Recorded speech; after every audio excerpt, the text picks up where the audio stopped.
Yes, some of the greatest, most beloved, and most influential games of all time were made by just one person. No studio, no publisher, just passion, obsession, and a lot of coffee. From farming towns and bullet hell dungeons to time-traveling heartbreak and JRPGs that rival Final Fantasy, these games didn't just succeed, they redefined entire genres. And today, we're counting down the 10 best of them, the best solo dev games of all time. But don't click away too early, because number 4 might just be the most important indie game ever made, but only because it's my favorite.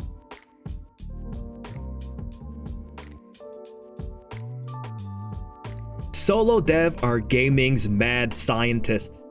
They don't have focus groups or corporate deadlines. They chased vision, they prototype faster, take weirder risks, and sometimes they create something timeless. Take Stardew Valley. Eric Barone spent 4 years solo making what he called a practice project, but it didn't just go viral. I wanted to improve my resume, he said.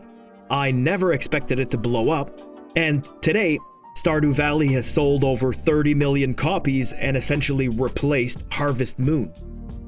These aren't just niche hits either. Undertale sold 5 million plus copies and landed in Smash Brothers. The Binding of Isaac has passed 7 million units.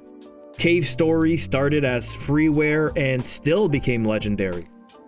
These games didn't just break out, they built communities, speedruns, mods, and design philosophies still used today.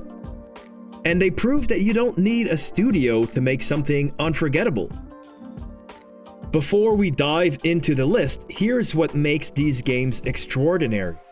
They weren't just made by one person for credit, they were made because no one else could have made them. So let's kick it off with the game that launched modern indie gaming, because without it, the rest of this list might not even exist at all. At number 10, we have Braid by Jonathan Blow. Braid was the moment indie games were taken seriously as art. With painterly visuals and a haunting, time-bending narrative, it wasn't just a clever puzzle platformer, it was a manifesto. Jonathan Blow handled the design, code, and writing himself, later hiring an artist to bring his vision to life. But make no mistake, this was Blow's story, his experiment, and his challenge to what games could mean. Braid helped kick off the indie gold rush on Xbox Live Arcade and inspired a generation of devs to go solo. It's philosophical, elegant, and deeply personal. A game that trusts the player to think, rewind, and reflect. Without Braid, there's no Witness, no Celeste, and maybe no indie boom at all. At number 9, Cave Story by Daisuke Pixel Amaya. Cave Story was created by a single developer originally known only as Pixel over the course of 5 years in his free time. No studio, no funding, no plan beyond making something great. What he delivered was a full-blown action-adventure that blended Metroid structure with Mega Man charm, all wrapped in surprisingly deep storytelling. Released for free in 2004, it spread like wildfire online and became one of the earliest proof points that solo indie devs could compete with the big guys. Its legacy still echoes today in nearly every pixel art Metroidvania, and it's hard to overstate how much it shaped the modern indie scene. Number 8, Spelunky by Derek Yu. The original Spelunky started as a solo experiment. What if you merge Mario-style platforming with roguelike permadeath and procedural generation? Derek Yu coded, designed, and drew the game himself, releasing it as a free PC download. What followed was a design revolution, Spelunky. It laid the foundation for games like Dead Cells, Noida, and Enter the Gungeon. The HD remake in 2012 brought on collaborators and wider acclaim, but the DNA remained Yu's. Spelunky taught devs that levels didn't need to be handcrafted to feel alive. and that randomness, when designed well, could feel like magic. At number 7, Papers, Please by Lucas Pope.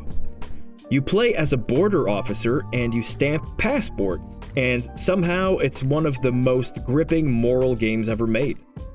Papers, Please is minimal, deliberate, and unforgettable. Pope handled all the development himself: design, art, code, sound, crafting a game that forces you to choose between survival and empathy.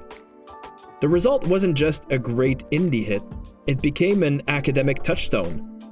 Taught in game design classes today, it's cited in ethics studies.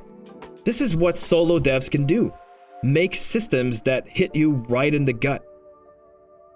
And at number 6, Return of the Obra Dinn, another hit by Lucas Pope. Lucas Pope had already shocked the world with Papers, Please, but Obra Dinn was another level entirely.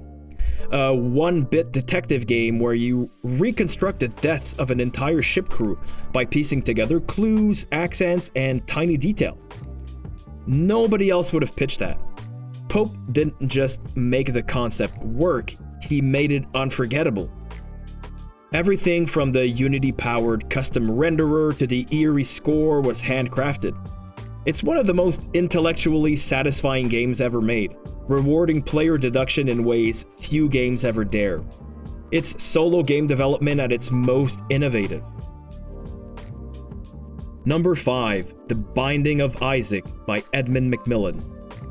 Built as a small experiment after Super Meat Boy, The Binding of Isaac turned into a cultural phenomenon. Edmund McMillen designed, drew, and wrote everything himself. Later on, Florian Himsel helped with programming, but I still think it deserves a nod as a mostly solo project. A top-down roguelike filled with biblical trauma, gross-out humor, and wildly addictive gameplay. Isaac was a risk on every level. It paid off. Now with over 7 million copies sold, expansions, console ports, and a devout fanbase, Isaac is a reminder that the weird, the raw, and the personal can go mainstream. At number 4, Chained Echoes by Matthias Linda. This one defied all expectations and is one of my favorite games of all time.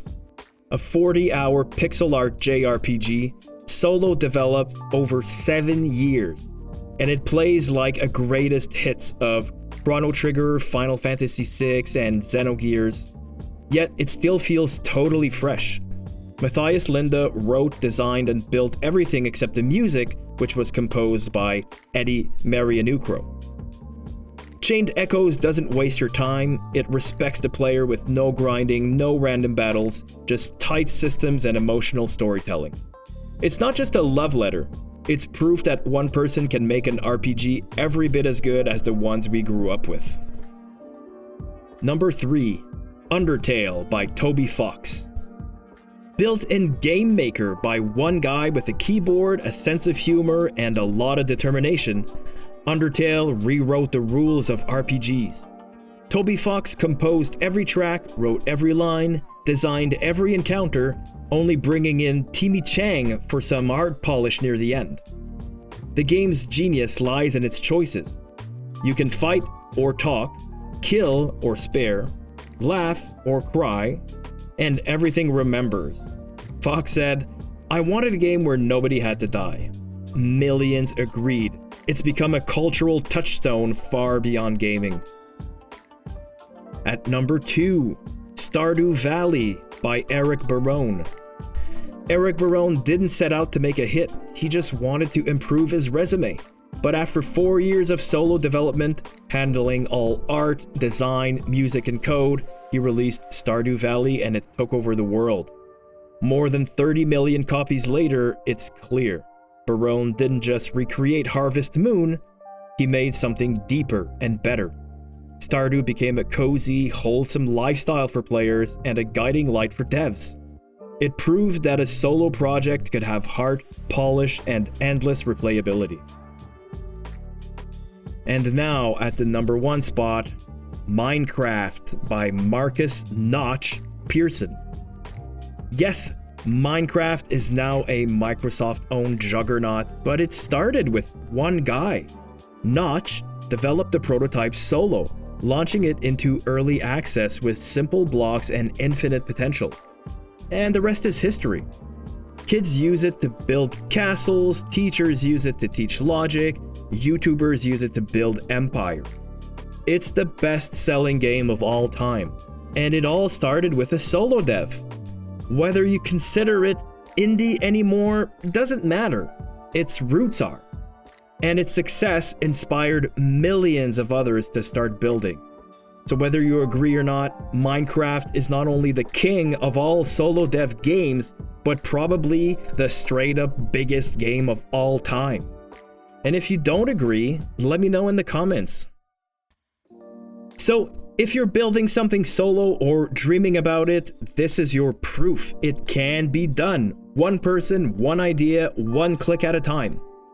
Join our Discord, link in the description, and meet other indie and solo devs doing the same thing.